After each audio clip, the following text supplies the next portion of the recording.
Puntahan natin ang ating banal na kasulatan at hanguin natin mula sa aklat ng Zechariah.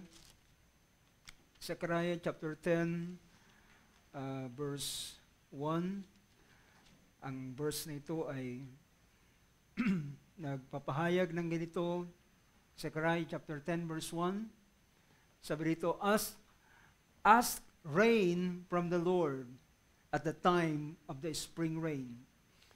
The Lord who makes the storm clouds, and He will give them showers of rain, vegetation in the field to its men. Ang Panginoon na magpala sa mga salitang binasa natin. Muli natin sabing Amen. Praise God, mga po tayo sa oras na ito. Salamat sa biyaya ng Panginoon sa kabila na ang ating bansa ay dumanas sa mga nakaraang araw ng bagyo, at alam kong maraming mga lugar ang nakaranas ng baha, pero salamat pa rin sa kanyang biyaya at pag-iingat sa bawat isa atin.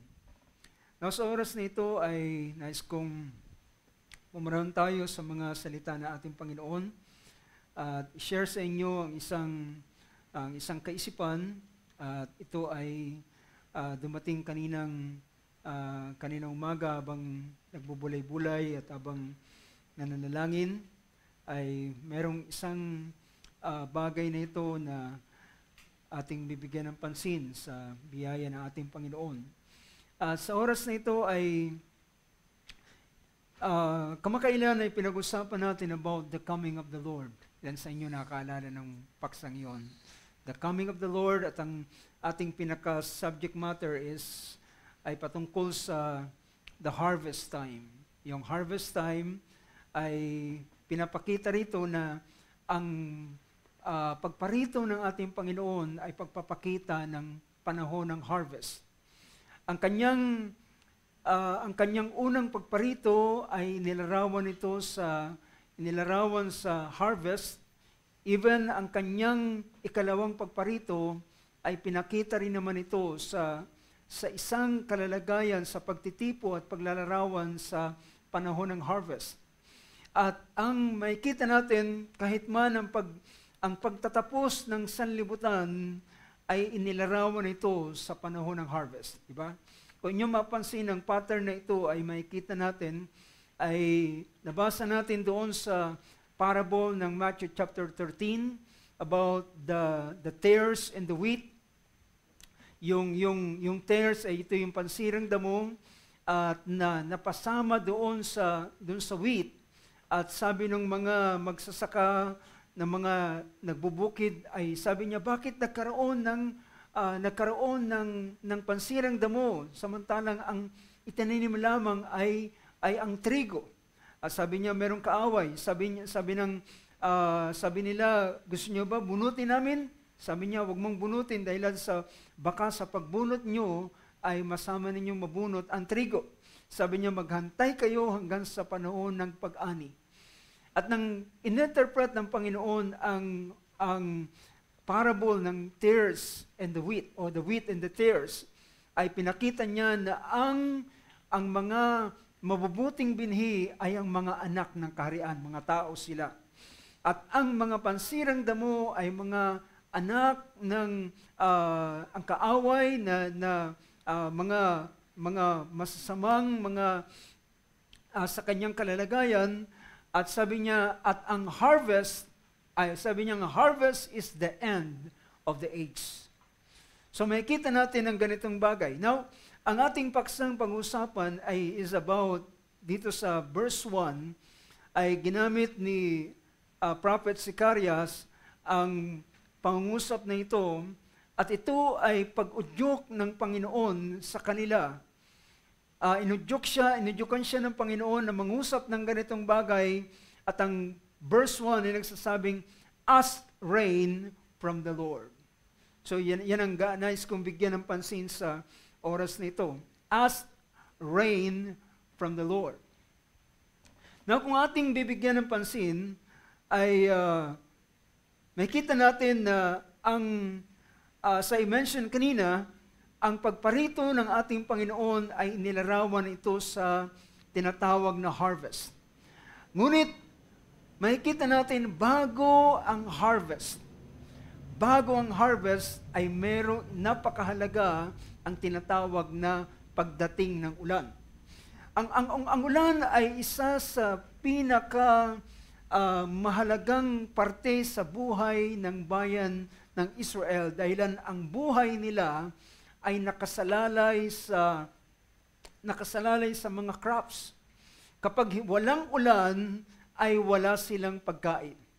So hindi rito masyadong binibigyan ng pansin ang anumang mga money matter, kundi ang pinakamahalagang bagay sa kanila ay ang pagkain at para sila magkaroon ng pagkain ay kinakailangan nila ng ulan. So yan ang isang bagay na mabibigyan natin ng pansin. So kung ating titingnan at kapag walang ulan na ibinigay sa kanila ng Panginoon, sila ay makakaranas ng famine. Makakaranas sila ng drought, makakaranas sila at kapag walang ulan, mga kapatid, apektado ang lahat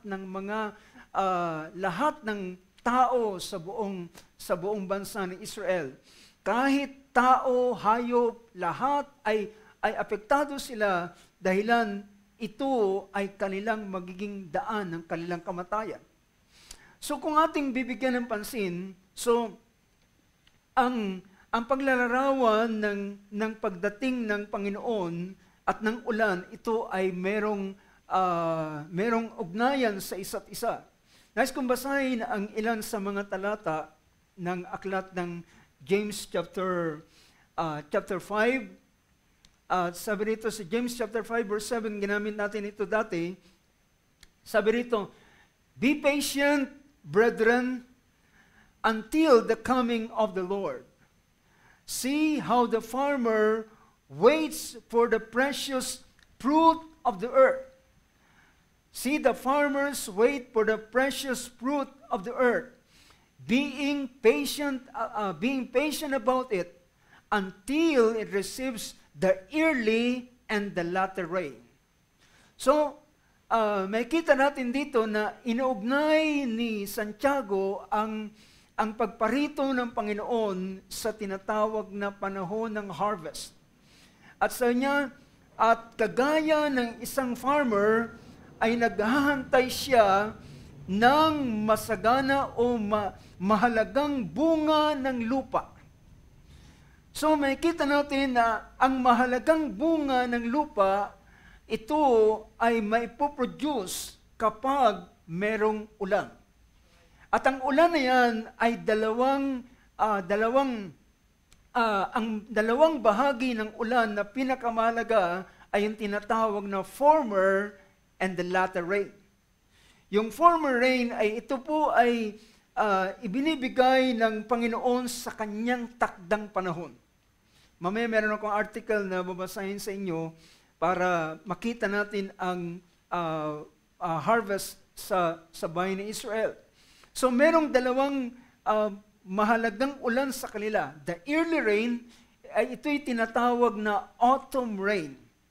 Yung sa panahon ng autumn, yung sa panahon ng autumn bago ang winter, yung panahon ng taglagas, ay merong ulan na ibubuhos sa panahong yon.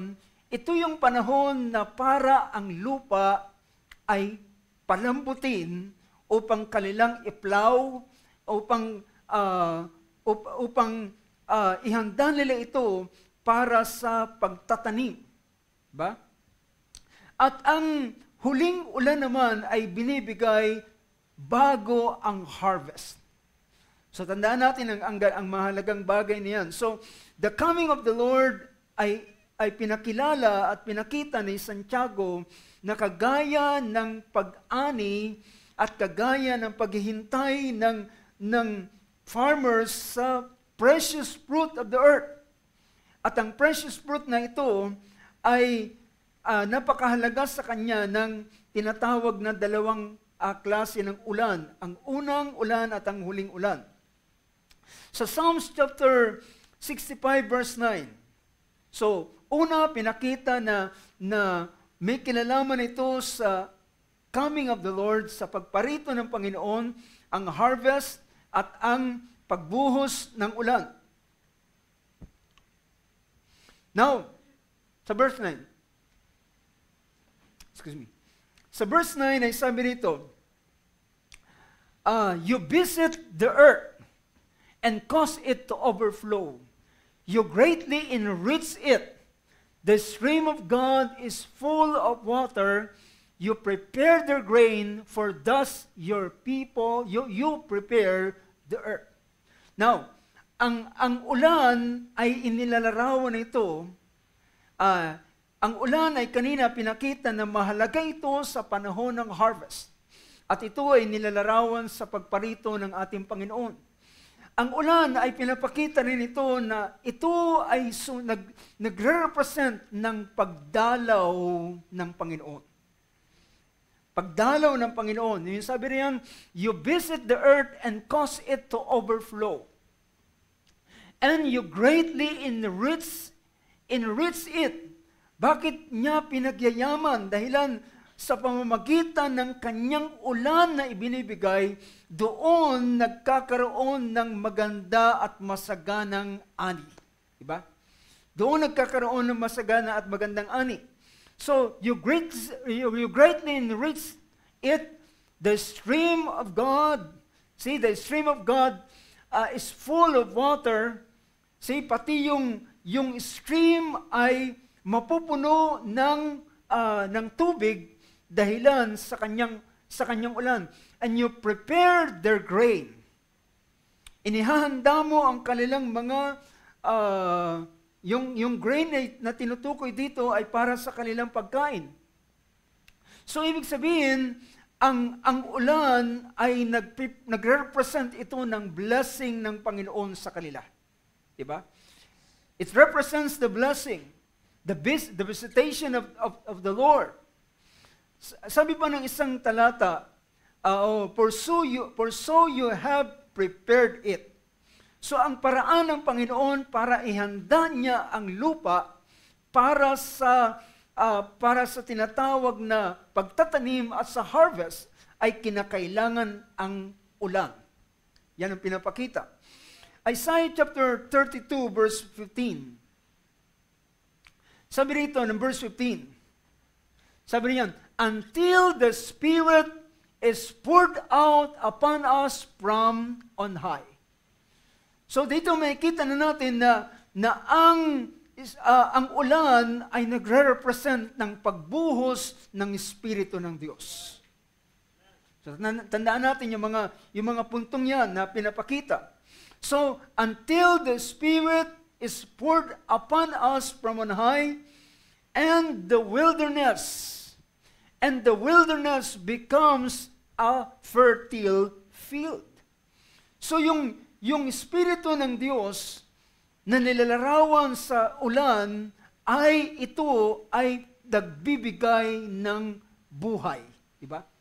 Nagiging fertile yung field. Yung wilderness, yung ilang, yung tuyong lupa ay nagiging fruitful field. Kasi nagkakaroon ng pagbabago kapag ang ulan ay dumating. Yung wilderness ay nagiging isang fruitful field, nagkakaroon ng masaganang bunga, at sabi rito, and the fruitful field is deemed as a forest, considered as a forest. Yung dating wilderness ay ginagawa niyang forest. So dito ay ulitin ko para ma-recall niyo ang bahaging ito. Ang ulan ay pinapakita nito sa tinatawag na ito ay nagpapahayag kapag dumating ang ulan ay nagpapahayag ito ng pagparito ng Panginoon. At ang pagdalaw ng Diyos sa lupa sa pamamagitan ng pagbibigay ng tubig o ng ulan Ang Espiritu ng Diyos ay naglalarawan sa kanyang pagbuhos dito na ito ay paggawa o pagbubuhos ng ulan ay kagaya ng pagbubuhos ng Espiritu ng Diyos o vice versa, ang pagbubuhos ng Espiritu ng Diyos ay kagaya ng pagbuhos ng ulan. Sa isa pang talata na ating bibigyan ng pansin, aklat ng Hosea. Hosea chapter 6. Pansinin niyo, Hosea chapter 6 verse 3. Ang Hosea chapter 6 ay pinakita ang ganitong bagay. Sabi niya, let us know, let us press on to know. Well, let's start from verse 1. Ang verse 1 ay nagsasabi ng ganito. Sabi niya, come, let us return to the Lord, for He has torn us, but He will heal us. He has wounded us, but He will bandage us. Well, ang verse na ito ay may kinalaman sa kalalagayan ng Israel. At sabi ng sumunod na verse, He will revive us after 2 days. So makikita natin, ang pinapakita nito ay pagkatapos ng 2 days, ang 2 days ay nagpapakita sa Book of Peter, ang isang araw sa Panginoon ay 1,000 taon sa tao. So ang 2 days na yan ay nagpapakilala ng 2,000 taon ay pagkatapos noon ay kanyang pag-revive sa bayan ng Israel. And He will raise us up. So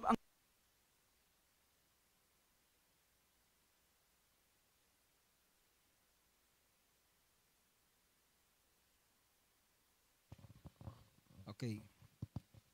So tuloy natin. Sa verse na yan na nagsasabing, He will revive us after 2 days. He will raise us up on the 3rd day that we may live before Him. So yan ay isang paksa na pwedeng pag-usapan. But yung verse 3 ay nagsasabi ng ganito. Sabi niya, so let us know, let us press on to know the Lord. His going forth is as certain as the dawn. So ang paglabas ng Panginoon o ang pagparito ng Panginoon ay kagaya ito ng umaga o ng pagbubukang liwayway. Ang pagparito ng Panginoon ay kagaya ng dawn. So naalala ninyo ang pagparito ng Panginoon sa aklat ng Matthew, kung hindi ako magkamali, ay pinakita niya ang Zebulon, siya na nananahan sa kadiliman ay sumilang ang liwanag sa kanila. Yun ay pagparito ng ating Panginoon. So sa pagparito ng Panginoon ay pinapakita niya na ito ay kagaya ng dawn, kagaya ng morning, kagaya ng pagbubukang liwayway. Ang unang pagparito ng Panginoon ay kagaya ng pagbubukang liwayway. Ang ikalawang pagparito ay ito ay ang umaga, ang pagbubukang liwayway, dahilan ang church ages ay makikita natin ito ay panahon ng gabi dahil may mga star na nakita, na pinakita roon. So, ang sabi rito, His going forth is certain as the dawn, and He will come to us like the rain. He will come to us like the rain, and like the spring rain, watering the earth. So, pinapakita rito na sabi niya, kagaya ng siya ay paririto, and He will come to us like the rain, like the spring rain. Yung spring rain, ito yung latter rain. Like the spring rain, watering the earth. Now, sa mga talatang nakita natin ay pinapakita ano ang inirepresent ng ulan. At ano ang pinapakita at kailan ito magaganap, kailan ito ang pagbubuhos ng Panginoon. Napansinin natin doon sa verse na ating binasa kanina, ay pinakita roon na si Zechariah sa chapter 10 ay nagpahayag siya na sabi niya, as rain, kayo ay humingi ng ulan sa panahon ng ulang ito na ito ay may kinalaman sa harvest time. Basahin natin ang wikang Tagalog ng verse 1 ng chapter 10. Sabi riyan, hingin ninyo sa Panginoon ang ulan sa kapanahunan ng huling ulan. Sa Panginoon na papakidlat at kanyang bibigyan sila ng ulan at ang bawat isa'y ng damo sa parang. Well, alam niyo ba na kung bakit ang Israel ay binibigyan ng ganitong bagay na ask rain from the Lord at the time of the spring. Napakahalaga ng ulan sa kanyang takdang kapanahunan. Hindi pwede ang ulan ay ma-delay. Kapag nagkaroon ng delay ng ulan, magkakaroon ng problema ang harvest. Magkakaroon ng problema ang pagtatanim at ito ay chain reaction. So, gusto kong ibigay sa inyo ang isang illustration, isang paglalarawan, at ito ay may kinalaman sa harvest time o pag-harvest sa bayan ng Israel. Allow me to display this.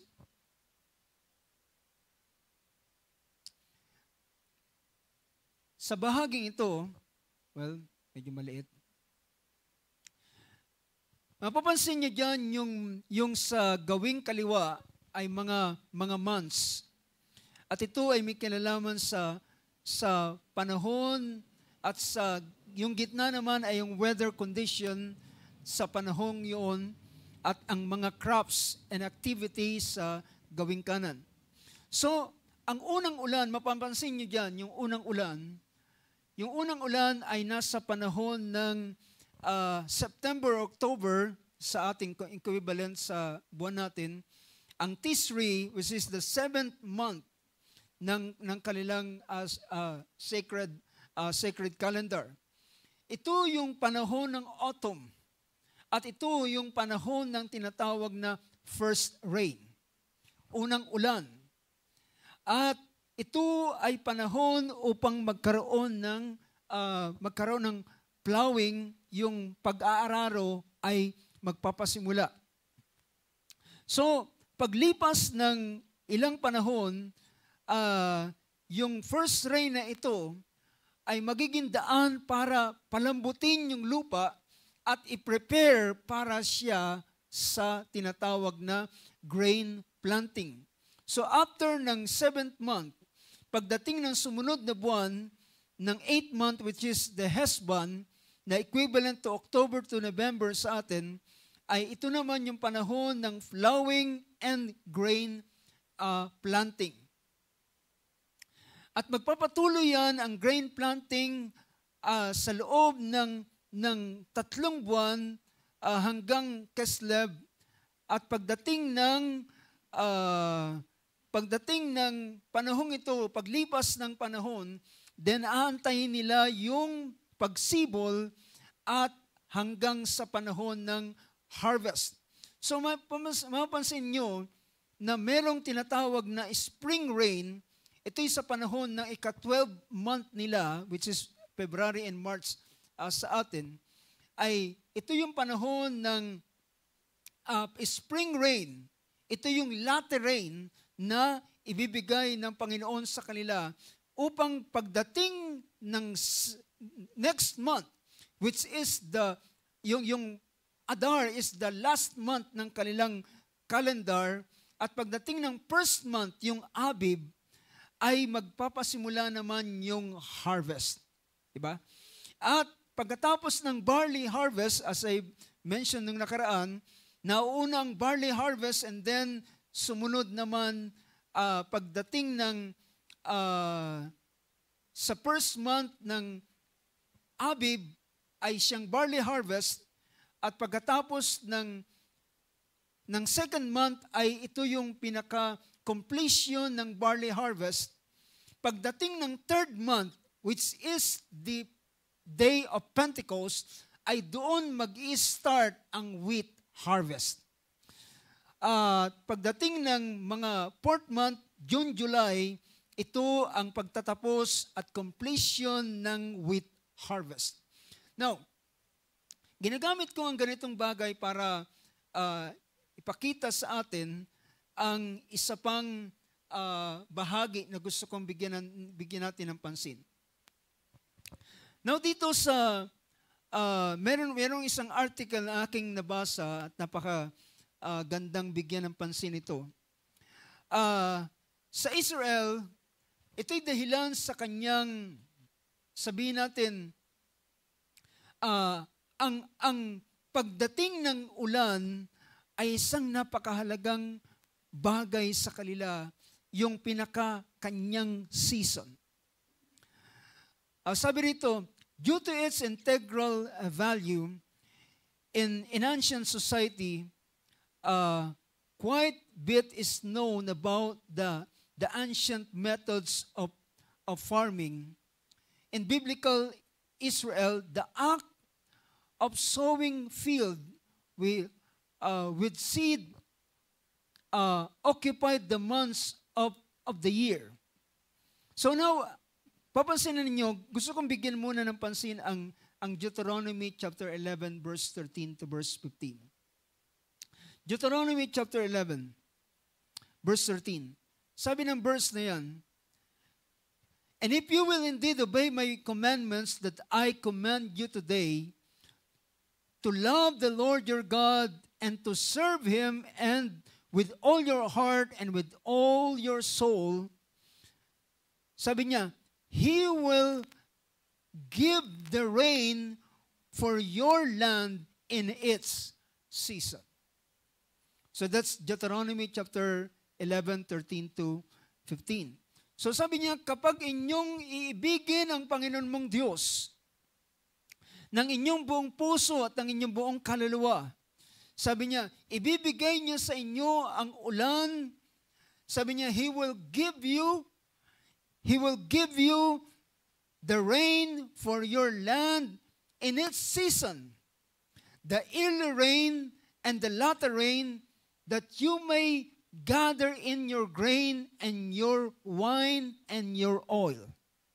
So yung lahat ng kanilang crops ay apektado ng tinatawag na pagbuhos, pagbibigay ng Panginoon ng ulan.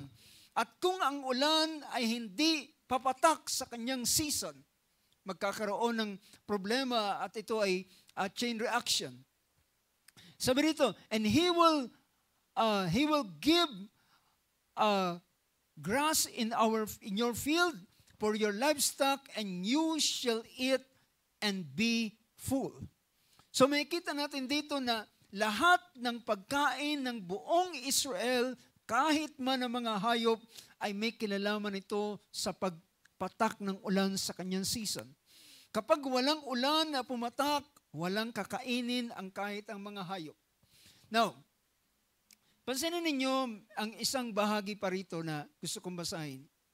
So the first rain served to soften the ground so that it could be plowed for sowing. So if the rain was early, the farmers risked their seeds drying out and dying before the more regular rain. So ang pinapakita rito, ang ulan ay dapat itong dumating sa kanyang takdang panahon.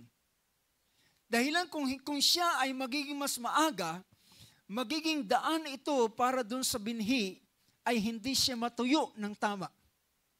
At kapag siya ay hindi natuyo ng tama, ay alam natin ang epekto nito, hindi ito magiging magandang binhi para itanim. Kapag ang ulan ay naging mas maaga, so kailangan ng sapat na init para matuyo ang binhi, para maging mainam siyang itanim.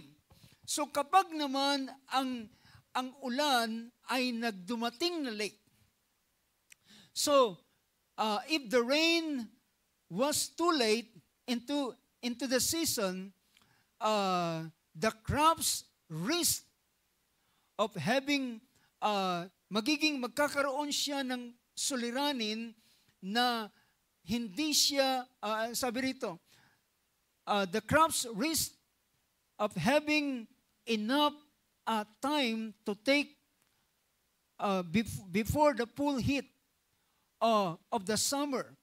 So pinapakita niya na kapag naman naging late yung pagdating niya, ay yung binhi ay mai-scorch siya at siya ay magiging daan ito para siya mamatay.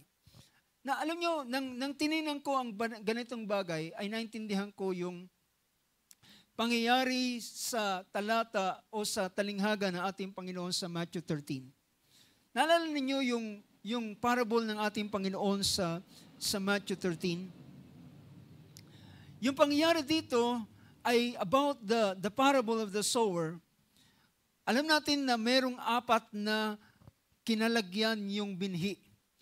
Pero set aside na natin yung unang lugar na nahulog sa tabindaan.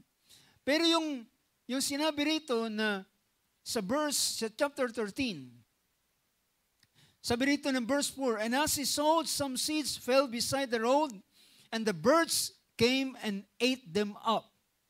Others fell on the rocky places where they did not have much soil, and immediately they sprang up because they had no depth of soil." Now, dito, yung rocky dito, although pwedeng ilarawan natin na ito ay mga mabato, pero isa sa pinapakita, kapag ang ulan ay hindi dumating sa kanyang panahon, ang lupa ay matigas. Diba? Magiging mahirap ito para sa binhi na dahilan ang binhi, mga kapatid, ay nangangailangan siya ng moist. Yung lupa na nabasa ng ulan ay nagiging daan para magkaroon ng chemical reaction at mag-react yung binhi at yung lupa. So magandang combination yun. At kapag ang lupa ay hindi nabasa, magiging mahirap ito para sa binhi. Dahilan, ano sabi yan? So others fell on the rocky places where they did not have much soil, and immediately they sprung up because they had no depth of soil. So yung pinapakita ng verse 5 dito ay may kinalaman sa delay ng ulan na hindi ito dumating sa kanyang takdang panahon. Kaya yung binhi ay nagkaroon naapektuhan siya sa isang pinakita rito, verse 6. "So but when the sun had risen, they were scorched, and because they had no root, they withered away." So yun yung pinapakita dito sa article na ito, na if the first rain was too late into the season, pinapakita niya, the crops risked out of having enough time. So wala siyang sapat na panahon. Sabi nito, so pinapakita niya, at kung tingnan natin yung sumunod na bahagi ng talinghaga ng ating Panginoon, and others fell among the thorns, and the thorns came up and choked them up. Well, ito naman yung panahon na itanim na wala pang ulan na dumarating, dahilan bago yung merong isang talata na gusto kong bigyan ng pansin. Sabi ng Jeremiah chapter 4 verse 3. Sabi ng ating Panginoon sa bahaging ito. Sabi niya, "For thus says the Lord to the men of Judah and Jerusalem, break up your fallow ground and sow not among thorns." Sabi niya, break up your fallow ground. Sabi niya, inyong basagin ang lupa at huwag kayong magtatanim sa lugar na madawag. So kinakailangan ang tinatawag na pagbuhos ng ulan At sa pamamagitan nito, ang lupa ay ipaplow siya at aararuhin siya upang tanggalin ang mga damo dito, upang ihanda siya para sa tinatawag na pagtatanim. You know, mga kapatid, sa ganitong bagay ay isa sa mahalaga, naalala ko ang isang pangyayari sa panahon ni Ahab.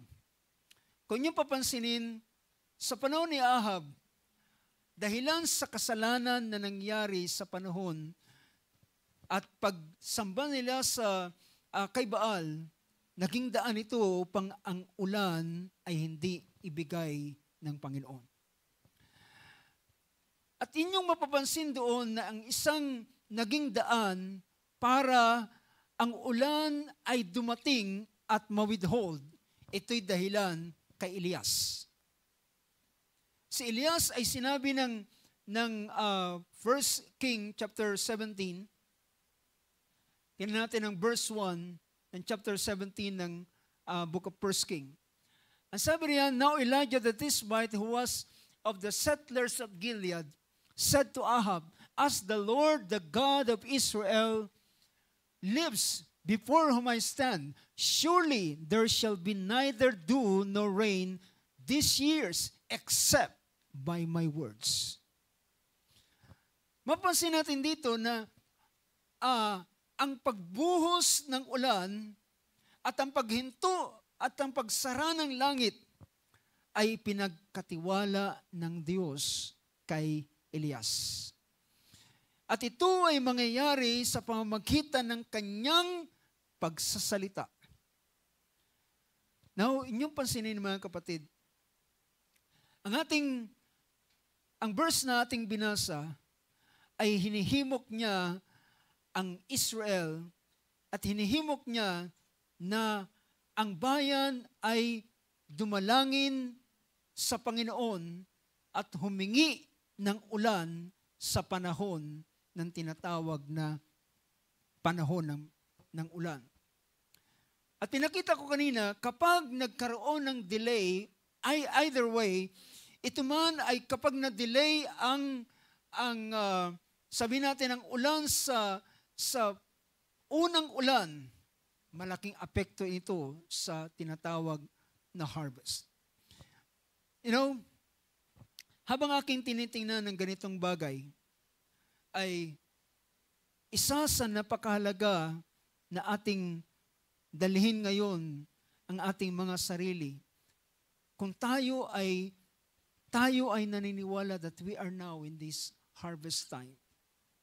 Kung tayo ay naniniwala sa panahon ng harvest time, at ito ay ang panahon ng pagparito ng ating Panginoon, definitely, kung ito ay panahon ng pagparito ng Panginoon, dapat merong ulan na darating. At ang spiritual na significance na pinapakita rito ay ang pinapakita niya ay ang pagdating ng Espiritu ng Diyos. Ang pagbuhos ng Espiritu ng Panginoon. So kung ating titingnan ang ilang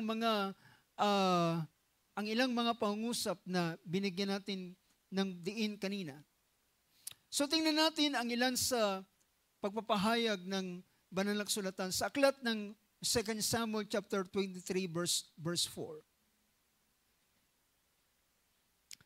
Sabi rito, sa aklat tingnan natin ang verse 4. Verse 4 nagsasabing, "Is as the light of the morning when the sun rises." Sa isang version ng ESV ay sabi rito, "He dawns on them like the morning light, like the sun shining forth on a cloudless morning, like rain that makes grass to sprout from the earth." Now, alam niyo ang pinapakita ng bahaging ito. Ang shower o ang ulan ang siyang nagiging daan upang soften yung lupa. At maging daan ito para sa pagtatanim. Well, spiritually speaking, mga kapatid, hindi ka pwedeng magtanim hanggat walang ulan na dumarating sa lupa, hanggat hindi ito na nasosoften. Hindi mo siya pwedeng araruhin hanggat walang ulan na dumarating. At hindi ka rin pwedeng magtanim ng binhi hanggat walang ulan na dumarating. Now, alam niyo ba ang isa sa spiritual significance na pinapakita rito? Kung merong magaganap na sa panahon ng harvest, at kung merong harvest ng mga anak ng Diyos, well, naniniwala tayo mga kapatid na merong mga kaluluwa na kanya pang tatawagin sa huling mga araw nito. Do we believe that? Meron siyang mga tao pa na kanyang tatawagin, at kung wala ang ulan na darating sa buhay nila, ay hindi sila makakalapit sa Panginoon. Alam niyo ba na ang bawat isa sa atin ay kung bakit tayo nakalapit sa Panginoon ay merong pag-unang paggawa ang Panginoon sa bawat isa sa atin. Nice kung tingnan natin ang aklat ng Ezekiel chapter 36. Tingnan niyo ang Ezekiel chapter 36 verse 25.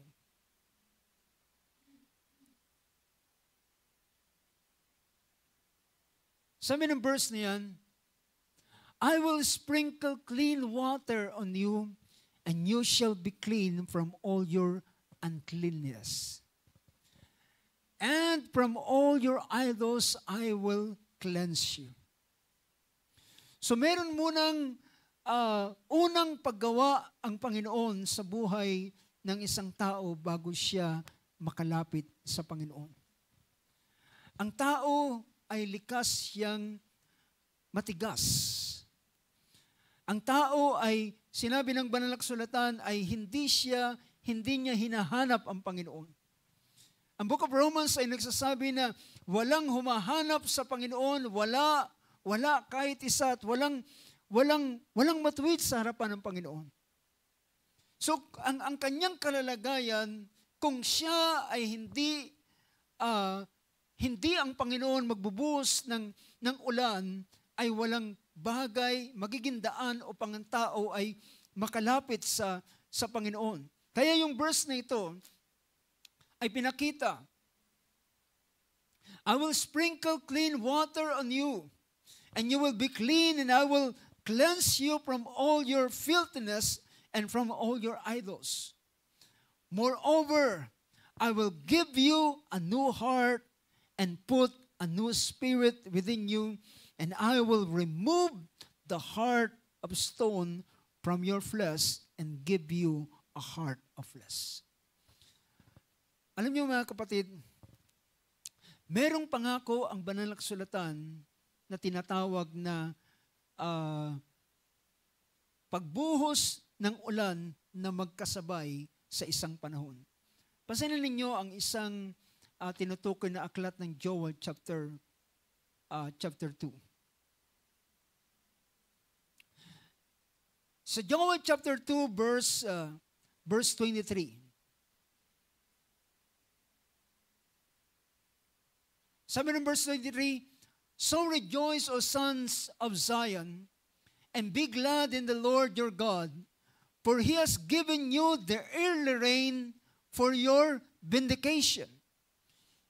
Yung salitang vindication dito ay ito'y yung eksaktong pagdating ng ulan in its season upang i-vindicate ng Diyos na siya ay nililingap niya muli ang kanyang bayang Israel.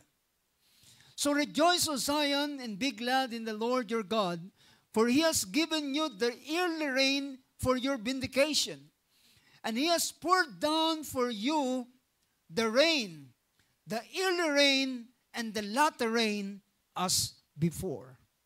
Sa isang salin ng King James Version, kung titingnan natin ang salin ng King James Version, sabi niya, and He will cause to come down for you the rain, the former rain, and the latter rain in the first month. So merong dalawang bagay na pinapakita rito.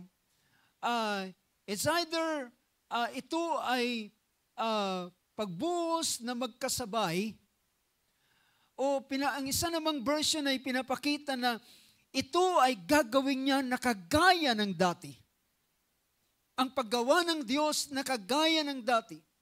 Natandaan natin na ang pagbuhos ng Espiritu ng Panginoon ay kagaya ito ng pagbuhos ng ulan. At sinabi ng Banal na Kasulatan na in the last days, pinakita rito sa mga sumunod na talata sa verse 28. Pinakita ng verse 28. Tingnan natin ang verse 28 dito pa rin sa King James Version. And it shall come to pass afterward that I will pour out my Spirit upon all flesh. Well, ito ang bagay na mangyayari bago sa panahon ng nalalapit na pagparito ng Panginoon. Ang pagbuhos ng ulan at ng ulan na ito ay naglalarawan sa pagbubuhos ng Espiritu ng Diyos sa kanyang kapanahonan ito. It will come to pass that I will pour out my Spirit upon all flesh, and your sons and your daughters shall prophesy, and your old men shall dream dreams, and your young men shall see vision. So, kung bibigyan natin ng pansin ng ganitong bagay, merong magkasabay na gagawin ng Panginoon, both sa mga tao na nasa labas at sila na mga lingkod ng Diyos na nasa loob ng katawan ng ating Panginoon. I hope ma-notice nyo ang ganitong bagay. Dahilan ng pagparito ng ating Panginoon ay nilarawan sa ganitong kalalagayan. So, makikita natin na balikan natin yung version ng verse 23 ng chapter 2 sa King James Version. So pinakita niya na sabi niya, the former, and He will cause to come down for you the rain, the former rain, and the latter rain in the first month. Well, dito mapapansin natin na merong panabay na pagkilos ang Diyos para sa Israel at para sa Gentile people. Dahilan habang ang Gentile church ay nasa panahon ng kanyang closing at ang ibubuhos ng Diyos sa kanila ay ang huling ulan. Samantalang para naman sa Israel ay ang pagpapasimula ng kanilang pagkakilala sa Kristo na kanilang Messiah. And at the same time, ay masabi natin na meron siyang gagawin na magkasabay sa loob ng iglesia ng Diyos at sa mga tao na nasa labas upang sila ay tawagin ng Panginoon. Well, mga kapatid, dahilan kung ang Diyos ay hindi gagawa sa buhay ng mga tao ay kung ang Diyos ay hindi gumawa sa buhay ng bawat isa sa atin, ay magiging katulad din tayo nila na hanggang ngayon ay wala pa rin sa paanan ng Panginoon. Ito'y dahilan lamang sa kanyang biyaya sa atin kung bakit tayo nakalapit. So sabi rito ng isa pang talata na makikita natin. So merong ganitong unang paggawa ang Diyos. So meron siyang sabay na paggawa sa mga tao na nasa labas upang sila ay tawagin ng Panginoon at sa mga mananampalataya na narito sa loob, sa katawan ng ating Panginoon. Now sabi rito sa isang talata pa ng Banal na Kasulatan. Sabi ng verse 12, puntahan natin ang aklat ng Hosea chapter 10. Hosea chapter 10.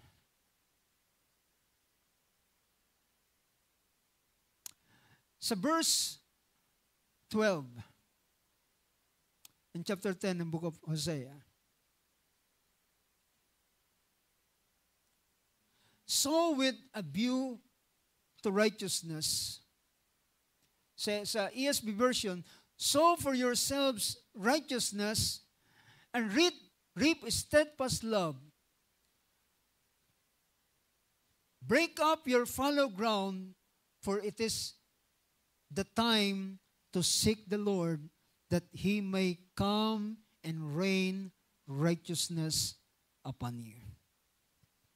So sabi niya, ito ay panahon para ating hanapin ang mukha ng Panginoon. Sow for yourselves righteousness and reap steadfast love. Break up your fallow ground, for it is the time to seek the Lord. Well, ang pinapakita rito ay kagaya ng paghahanda ng ating mga puso na siyang kagaya ng lupa. Ihanda natin ang ating mga puso para nakagaya ng isang lupa na inararo, binungkal. At kapag ito ay nabungkal, and then ang binhi ay pwedeng mailagay sa kanya. Well, ang isang bagay na aking tinatanaw at dumating na inspirasyon sa akin, mga kapatid, ay meron siyang magkasabay na gagawin sa mga tao na nasa labas at tayo mga narito sa gawain ng Panginoon. Meron siyang magkasabay na bagay na gagawin. At ang mahalagang paghahanda ng ating mga sarili para sa mga dahilan ang binhi ay may kinalaman sa salita ng Diyos. The seed is the word of God. Yan ang sinabi ng parable ng ating Panginoon. Meron siyang mga bagay na kanyang inihanda, na kanyang bubuksan sa kanila na narito at na sinabi ng ating Panginoon, mapalad ang inyong mga mata na makikita ninyo ang bagay nito. Mapalad ang inyong mga pakinig na inyong maririnig ang mga bagay na ito. Samantalang ang Diyos ay meron siyang ginagawa sa kanila na nasa loob ng tinawag yun sa aklat ng Joel na binasa natin kanina. Joel chapter 2 verse 28. Tinawag niya yun na dahil ginamit dito ang salita, it will come about after this that I will pour out my spirit on all mankind. Kapag pinag-usapan ng salitang on all mankind, ito'y para sa lahat. Ito ay kasama ng mga nasa labas at sila ng mga nasa gawain. Dahil ang pinakita rito, may particular na sinabi yung salitang all mankind. Pag all mankind, ay ito'y para sa lahat. Pero meron siyang particular na ginamit, and your sons and daughters will prophesy. Your old man will dream dreams, and your men will see visions. Even on the male and female servants, I will pour out my spirit on those days. Well, ito'y katulad, mga kapatid, ng pagbuhos ng Espiritu ng Diyos sa araw ng Pentecost. Ito ay naging daan upang ang mga puso ng mga alagad na dating natatakot, na dating walang lakas, ay binigyan ng Panginoon ng lakas. At sa kabilang bahagi naman, nang sila'y nag-launch out sa labas, nang nangaral si Apostol Pedro, gaano karaming kaluluwa ang tumanggap sa Panginoon. Diba? 3,000 souls ang nadagdag sa kanila sa araw na yun. So ito ito ang pinapakita ng pagkilos ng Diyos doon sa loob sa mga lingkod ng Diyos, sa mga sons and daughters na binanggit ng Book of Joel, And on the other hand naman, ay ang mga unbeliever na mga tao, paano sila lumapit sa Panginoon. Nakukuha niyo ba yung punto na pinapakita, mga kapatid? At kung ganito, sa unang pagparito ng ating Panginoon, at nang sila ay nag-launch out, ay merong ganitong pangyayari sa huling panahon, ganun pa rin ang parehong bagay na magaganap. Now, tingnan natin ang aklat ng Acts chapter 2. Ang Acts chapter 2, kagaya ng aking na-mention kanina,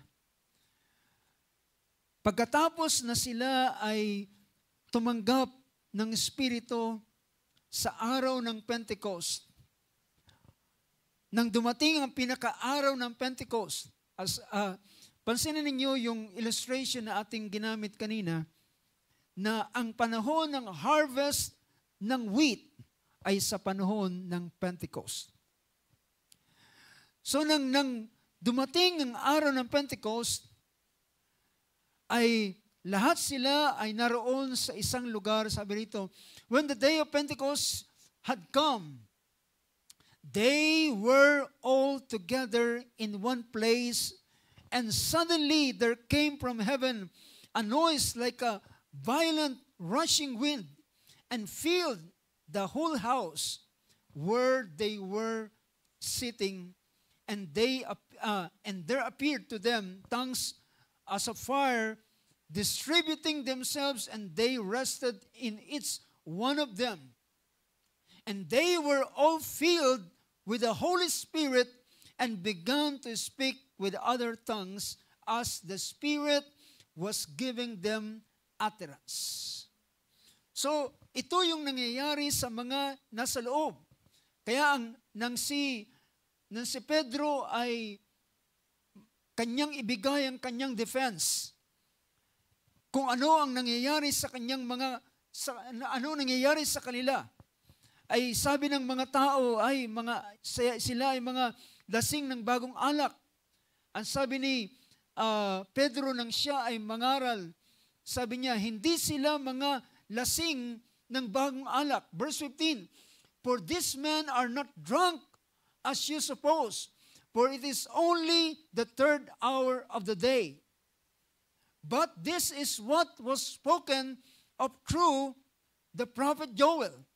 And it shall be in the last days, God says, that I will pour forth of my Spirit on all mankind, and your sons and your daughters shall prophesy, and your young men shall see visions, and your old men shall dream dreams. And even on my bond slaves, both man and woman, I will in those days pour forth of my Spirit, and they will prophesy. So pinakita niya ang ganitong bagay, at ito ang fulfillment sa panahon ng araw ng Pentecost. Ang pagbuhos ng Espiritu ng Diyos sa mga mananampalataya, mga alagad ng ating Panginoon. Mga piling mga alagad ng ating Panginoon. At ang pagkatapos na siya, Apostol Pedro, ay mangaral ng ganitong bagay, sabi ng mga tao, nasaktan ang kanilang puso. So merong bagay na ginawa ang Diyos sa kanila naman nasa labas. Anong sabi ng verse 37? Verse 37, now when they heard this, they were pricked to the heart, and said to Peter and the rest of the apostles, brethren, what shall we do? Peter said to them, repent, and each one of you, and baptize in the name of Jesus Christ for the remission of your sins, and ye shall receive the gift of the Holy Spirit. So pagkatapos niyang sabihin ng ganitong bagay, sabi rito, verse 40, and with many other words, he solemnly testified and kept on exhorting them, saying, be saved from this perverse generation.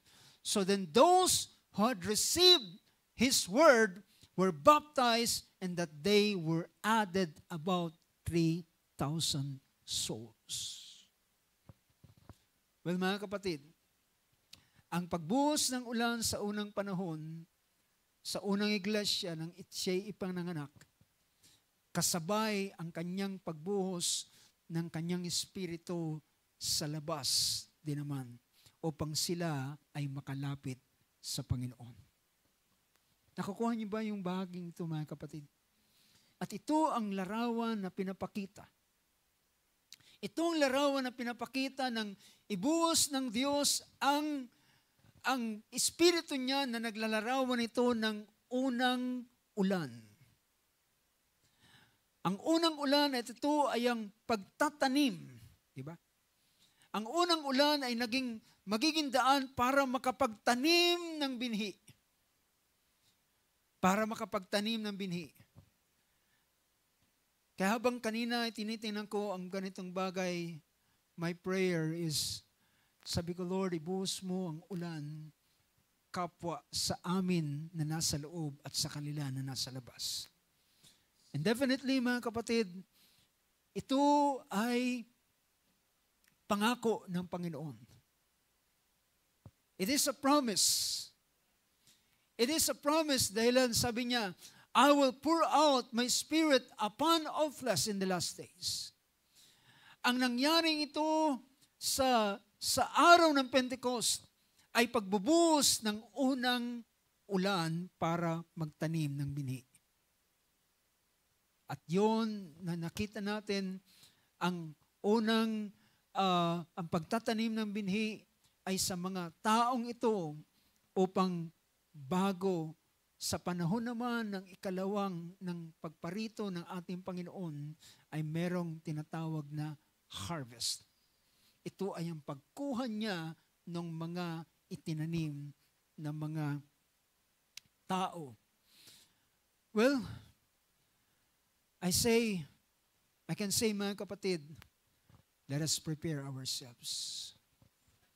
Handa natin ang ating mga sarili sa uling araw nito. Ang sabi ng verse na ating binabasa kanina, pansinin ninyo yung article na ito na aking uliting basahin.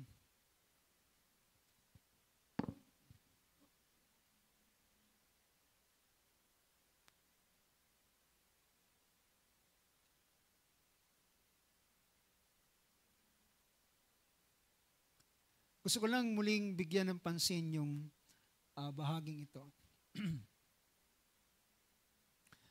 Gaano kahalaga yung ulan sa kanyang takdang panahon. So pinakita niya, the first rain served to soften the ground so that it could be sowed for sowing. If the rain was early, the farmers reached their seeds dying out or reached their seeds drying out and dying before more regular rain would fall. So yun yung pinapakita niya na ang sabi ng Panginoon sa Book of Deuteronomy, kung sila ay maglilingkod sa Panginoon, ibigin siya ng buong puso niya, sabi niya, He will give the rain for your land in its season. Ang panahon ay totoong napakahalaga. Yung timing, yung right timing ay napakahalaga. Kapag ito'y na-delay, kapag ito'y naging mas maaga, lahat na ito'y meron chain reaction. So kapag sobrang aga ng ulan, hindi siya matutuyo ng tama at makakasira ito. And if the rain was too late into the season, the crops reached out having enough time to take root before the full heat of the summer.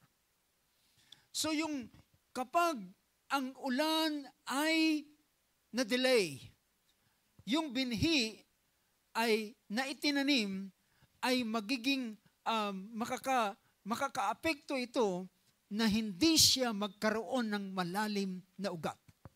Diba naalala niyo yung parable ng ating Panginoon? Bakit hindi siya nagkaroon ng ugat? Ito'y dahilan sa ito ang mga cause and effect. So, the crops reached out having enough time to take root before the full heat of the summer, which could mean scorching and crops loss. At mangyayari ito. Well, kapag ang isang pananim ay dumating na siya sa panahon ng pagbunga, merong tinatawag na ang right time ng pagbuhos ng ulan at right time din ng harvest. Mapansin ninyo ang verse na ito ng Mark chapter 4. Ang Mark chapter 4, parable ng ating Panginoon na kanyang pinakita sa verse 26 ng book of Mark. And he said, and he was saying, the kingdom of God is like a man who casts seed upon the soil. And he goes to bed at night and gets up by day, and the seed sprouts and grows, how he himself does not know. The soil produces crops by itself, first the blade, then the head, then the mature grain in the head. But when the crop permits, yung salitang ito, kung titingnan natin sa ibang version, tingnan natin yung ESV version. But when ESV. But when the grain is ripe, at once he puts in the sickle because the harvest has come. Now mga kapatid, alam niyo ba na ang pagdumating ang panahon ng pagkahinog ng isang bunga, dapat kinakailangan siyang i-harvest. Kapag na-delay ka ng pag-harvest, ito ay magiging daan sa kanyang pagkira, pagkabulok. So naniniwala ako mga kapatid, merong eksaktong panahon ang pagparito ng Panginoon. Hindi siya pwedeng ma-delay, hindi rin siya pwedeng mauna. Kapag nauna siya, hindi pa hinog ang crops. Kapag na-delay siya, pwedeng ma-overripe. Minsan po sa bahay, merong isang pangyayari.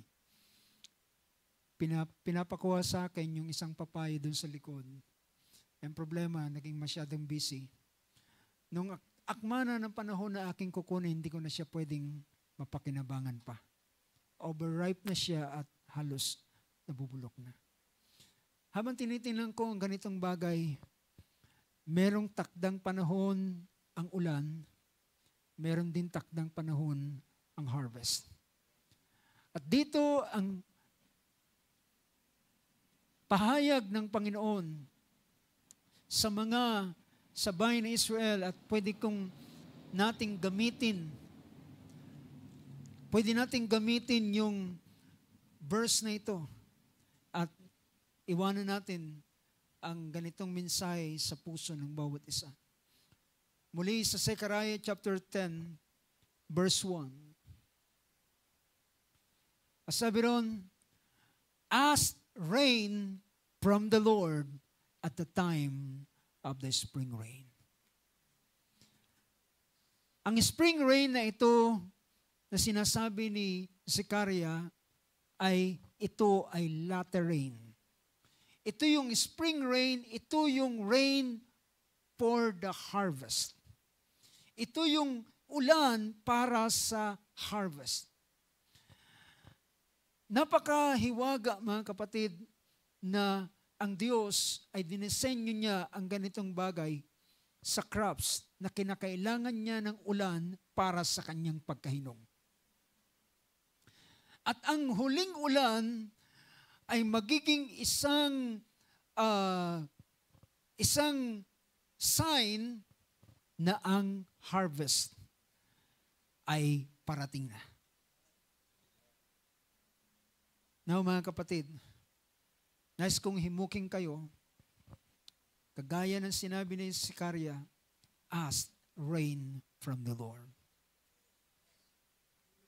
Kung papanong si Elias ay tumawag siya sa Panginoon at nanalangin siya, ang Panginoon ay nagsabi kay Elijah, Elijah, pumunta ka kay Ahab at ako ay magpapadala na ng ulan.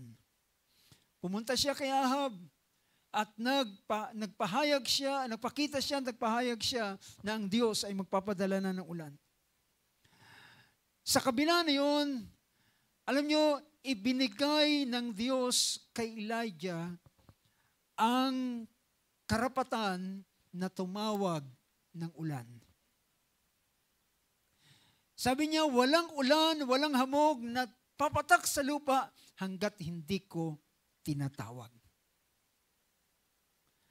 At nang si Elias ay binigyan na nakaharap na kay Ahab at panahon na upang ang ulan ay dumating. Anong ginawa ni Elijah? Sabi niya, siya ay inutusan niya ang kanyang alipin, umakyat sa bundok, at sabi niya, tingnan mo, magmasid ka sa bundok. At bumaba ang alipin at sabi sa kanya, wala akong nakita. Walang sign na magkakaroon ng ulan. Well, si Elijah ay hindi siya nakadepende sa mga bagay na nangyayari. Nakatingin siya sa salita ng Diyos. Nakatingin siya doon sa pangako ng Panginoon. Hindi siya nakatingin doon sa surrounding. Hindi siya nakatingin kung nakakaulap na ba. Nakatingin siya doon sa salita ng Diyos. At sabi niya, umakyat ka ng 7 beses. At habang siya ay umakyat at nagpapabalik-balik ng 7 beses, anong ginagawa ni Elijah? Siya ay nananalangin. So, ibig sabihin, hindi ganoon naging kadali na ang ulan ay bumagsak.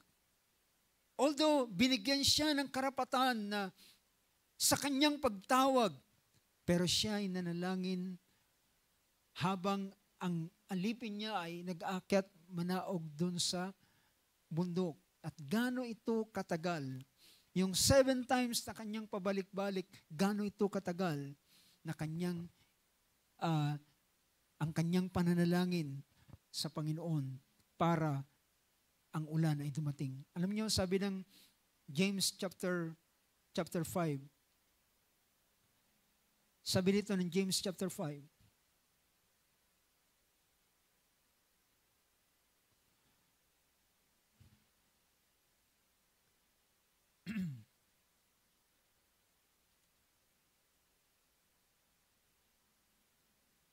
James chapter 5, verse 7, binasa natin kanina. Pero dito, sa kanyang pangungusap,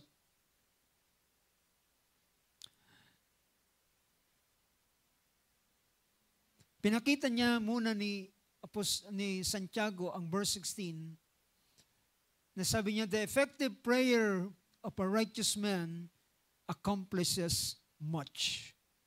How many can say amen to this? The effective prayer of a righteous man can accomplish much. Elijah was a man with a nature like ours. Si Elias ay katulad ng bawat isa sa atin. Kung tayo ay nanghihina, siya ay nanghihina. Kung tayo ay na-discourage, Elijah ay gayon din ang kanyang naranasan. Elijah was a man with a nature like ours. And he prayed, what?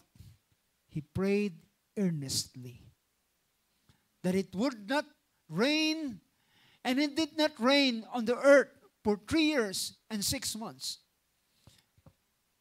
Si Santiago ang naglinaw na kahit man yung hindi pag-ulan o pagsara ng langit, ay he earnestly prayed for it.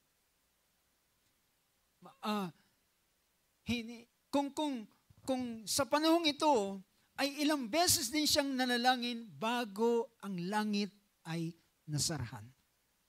Na kahit hamog ay wala, sabi ng Biblia. Earnestly, he prayed earnestly that it would not rain, and it did not rain on the earth for 3 years and 6 months. At sa loob ng 3 taon at kalahati, then he prayed again. Yung he prayed again na ito, ay ang detail na ito ay makikita natin doon sa Book of Kings. Na siya ay nanalangin. At paano siya nanalangin? Inilagay niya ang kanyang ulo sa pagitan ng kanyang tuhod. And he prayed earnestly.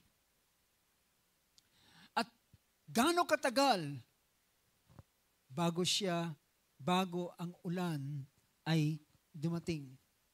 At sabi ng pangyayaring yun, sa ikapitong pag-akyat ng kanyang alipin, nakakita siya ng isang ulap na kasinlaki ng kamao ng tao. At sinabi ng kanyang alipin, sabi niya, nakakita ko ng isang ulap na kasinlaki ng kamao ng tao. Sabi niya, sapat na yan. Sabihin mo kay Ahab, magmadali siya, baka siya'y maipit ng malakas na ulan dahilan naririnig ko na ang malakas na dagundong ng buhos ng ulan. Alam niyo ba mga kapatid na last prayer devotion ay pinag-usapan natin yung salitang you who remind the Lord. Tayo na nagpapaalala sa Panginoon. Tayo ang tagapagpaalala. At bilang tagapagpaalala, sabi ng verse na yon, ay huwag kang mananahimik. Huwag kang tatahimik. Magpatuloy ka ng iyong pagpapaalala sa Panginoon. And I believe, mga kapatid, kung ito na ang panahon ng harvest, at ito na ang panahon ng pagparito ng Panginoon, dapat ang ulan ay bubuhos ng ating Panginoon. At ang pagbubuhos ng ulan na yan ay kapwa maapektuhan ang mga anak ng Diyos na nasa loob ng kanyang katawan at ang mga tao sa labas upang sila ay tawagin ng Panginoon, ang mga huling mga kaluluwa na ang kanilang pangalan ay nakasulat sa aklat ng buhay. Merong bagay. Hallelujah. So, hindi tayo magre-rely dun sa ating kakayanan o kalakasan o nangyayari sa ating palibot. Minsan, nakadepende tayo paano tayo mag-share ng salita ng Diyos kapag nakita natin yung tao ay mabait. Siguro sabi niya, ito ay pwede itong tawagin ng Panginoon. Pero kapag yung tao ay rebelde, kapag yung tao ay lasinggero, basagulero, parang inisip natin, hindi siya anak ng Diyos. Pero mga kapatid, walang kinalaman ang ganitong bagay, mabait man o masama man, kapag ang pagbuhos ng ulan ay siya ay binuhos ng Panginoon sa kanya, walang sino man na makakapigil. Walang sino man makakapigil. Dahilan, hallelujah, sabi ng ating Panginoon sa Book of Isaiah, makipagkatwiranan kayo sa akin. Bagamat ang inyong mga kasalanan ay napakapula, kaya ko itong paputiin na kagaya ng balahibo ng tupa. Well, mga kapatid, yung verse na binasa natin kanina, in my closing, ay pinapakita ron. Sabi ng Hosea 10:12, sow for yourselves righteousness and reap steadfast love. Break up your fallow ground, for it is the time to seek the Lord, that He may come and rain righteousness upon you. That's Hosea 10 verse 12. Sow for yourselves righteousness. Ito na ang panahon para tayo ay magtanim ng katwiran at ang aanihin natin ay pag-ibig At ating, tingnan nga natin sa wikang Tagalog ang verse na yan. Mangaghasik kayo ng katwiran, mangaghasik kayo sa inyong sarili sa katwiran, magsigapas kayo ayon sa kaawaan. Bungkalin ninyo ang inyong mga pinabayaang bukiran. Bungkalin ninyo ang inyong mga pinabayaang bukiran. Well, alam nyo ba na ang tinutukoy dito na lupa ay walang iba kundi ang puso ng bawat isa sa atin. Dahilan ang saan itinatanim ang salita ng Diyos. Tinatanim ang salita ng Diyos sa puso ng bawat isa. So, bungkalin natin ang ating mga bukiran na napabayaan. Upang, sabi niya, sapagkat panahon na hanapin ang Panginoon hanggang sa siya'y dumating at magdala ng katwiran sa inyo. Sabi ng English, that He may come and rain righteousness upon you. It is about time para ating ihanda ang ating mga sarili, ang ating mga puso, at hanapin natin ang Panginoon upang siya ay magbuhos ng kanyang ulan sa huling maaraw nito. Ang ulan na yan ay walang iba kundi ang pagkilos at paggawa ng kanyang Espiritu sa buhay ng mga anak ng Diyos at sa buhay ng mga tao na nasa labas. Purihin ang Diyos, mga kapatid. Ating palakpakan natin, Panginoon. Awitin natin, tayo tumayo at awitin natin isang awit. Speak, my Lord, speak, my Lord. Speak, and I will quick to answer thee. Blessed be your name, O Lord Jesus. Hallelujah. Sabi ng awit, napakaraming mga umiiyak at tumataghoy na sila'y nangangailangan. At ang tanong ng Panginoon, sino sa kanila ang merong nadarama ng ganitong bagay? Millions in sin and shame are dying. At sino kaya sa kanila, sino sa atin ang nakakarinig ng kanilang pagdaing na ito?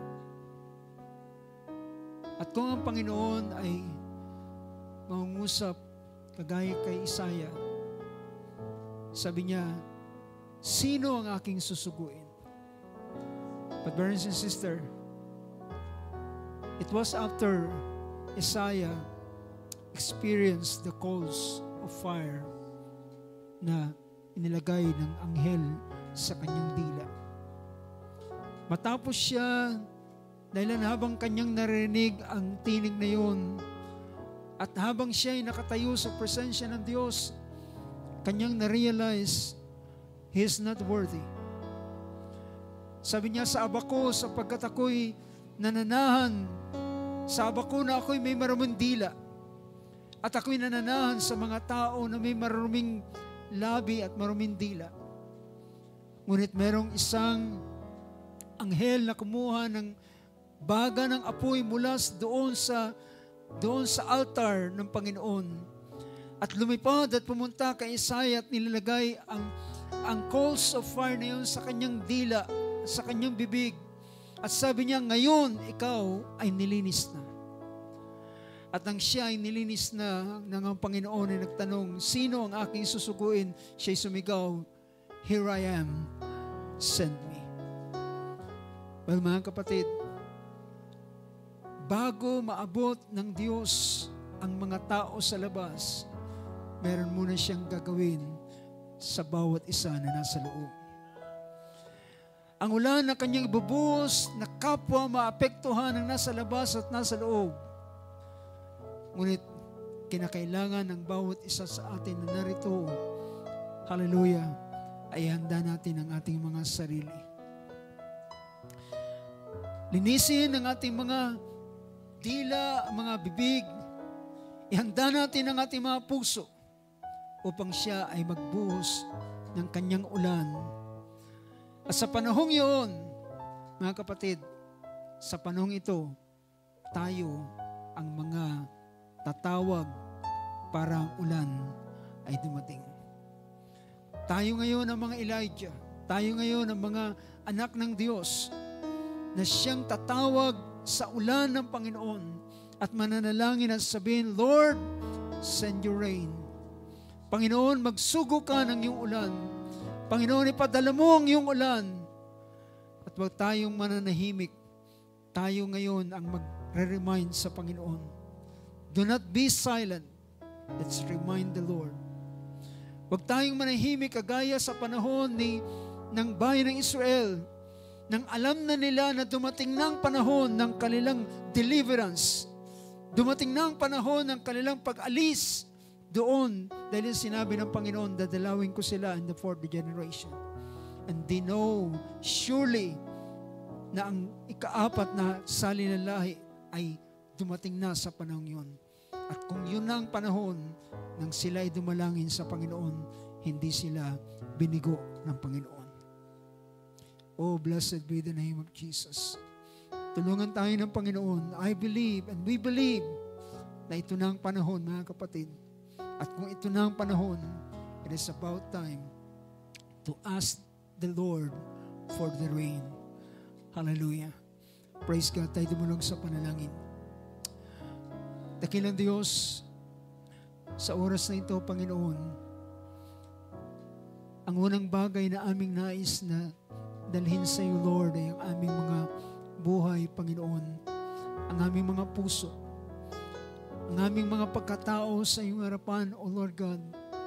Dahilan bago kami magamit, Panginoon, sa mga tao na nasa labas, ay kinakailangan mo nang ikaw ay gumawa sa buhay ng bawat isa sa amin. O Panginoon Diyos, hallelujah. Lord God, ihanda mo ang aming mga puso sa huling araw na ito. Dahilan ang ulan ay nalalapit sa kanyang pagbuhos sa huling araw na ito, Ama. At dalangin namin, Lord, sa panahon na ibubuhos ang ulang yan, Panginoon, hallelujah, ang aming mga puso, ang aming mga bukirin, O Diyos, ay handa, Panginoon, para, hallelujah, sa binhi na yung patuloy na ihahayag sa bawat isa amin. Sa iyong mga salita na nais mong ay pakilala sa bawat isa amin sa araw na yun, Panginoon. And on the other end, Lord, ay meron kang ginagawa sa mga tao na nasa labas. Paano mo hinihipo ang kanilang mga puso at paano sila nagkakaroon ng longing sa iyo. Paano sila naghahanap sa iyo, Panginoon. Maring sila ay ikaw ay nangungusap sa kanilang puso. Nakakadama sila ng conviction sa kanilang puso dahilan meron ng pagbubuhos ng ulan na yung ginagawa, Panginoon, sa kanila. At Lord God, hallelujah, hanggang sa isang panahon sila ay makakatagpo ng isa sa iyong mga anak, Panginoon Diyos. At sila'y maakay, O Lord God, hallelujah. Ngunit sa huling araw nito, we believe na merong mas mabilisang bagay na ikaw ay gagawin, Panginoon, dahilan ito'y panahon na ng harvest. O Lord God, we are preparing our hearts, Lord. At habang ikaw ay gumagawa sa mga kaluluwa sa labas, Panginoon, na hindi namin alam kung saan naroon ang mga kaluluwang yan. O Lord God, ikaw ang Panginoon ng harvest. You are the Lord of the harvest.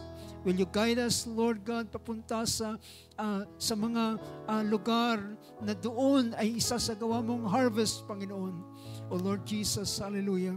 Dalangin po namin, dalawin mo ang maliit na gawang ito ng iyong ulan, Panginoon, sa huling araw. At ang dako, O Diyos, na aming kinaroroon at ang lugar na ito, ang bahagi ito ng dako ito ay buhusan mo rin, Panginoon, ang ulan, O Diyos. Hallelujah. Kahit man ang nasa labas, Panginoon, hallelujah, ay ang buong lugar at dako, hallelujah, hindi lamang ang vicinity ito, kundi ang buong lugar ng Baklaran ay magawa mong buhusan ng iyong ulan, O Diyos. At iyong tawagin, Panginoon, ng mga lalaki at babae, ng mga itinalagang kanilang buhay na sa buhay na walang hanggan. O Lord God, may you guide us, Lord. O Lord of the harvest, guide us, Lord, sa uling mga araw nito. At habang aming ibinababa ang aming mga sarili at patuloy sa aming buhay, ay mananalangin, Panginoon, that may you send the rain, Lord. Inaibuhos mo ang iyong ulan, Panginoon, sa aming kapanahunan, dahil naniniwala kami, ito na ang panahon ng iyong paggawa sa bawat isa. O Diyos, hallelujah, maraming salamat, Lord, sa iyong mga salita. Maasa kami sa iyong napakainam na biyaya, napakasaganang biyaya sa bawat isa sa amin. At nais naming tapusin ang maliit na gawain ito. Pasalamatan ka, Panginoon, sa iyong mga salita. Pasalamatan ka sa iyong pagsama, sa iyong biyaya, sa iyong presensya, Lord, at sa iyong patuloy na pagbubukas sa bawat isa sa amin. And may you bless us, Lord God, habang kami nagtatapos at kami maghiwalay sa gabing ito. Baunin namin ang iyong mga salita, Panginoon, at ang iyong kagandahang loob sa bawat isa sa amin. Mauwi sa iyong buong karangalan, buong pagpapasalamat, buong pagdakila, sa pangalan ng aming Panginoong Hesus. Amen and amen. Praise God. Palakpan natin ating Panginoon sa oras ito. Praise God, praise God, praise God. Hallelujah. Habang ating inaawit ang isang awit,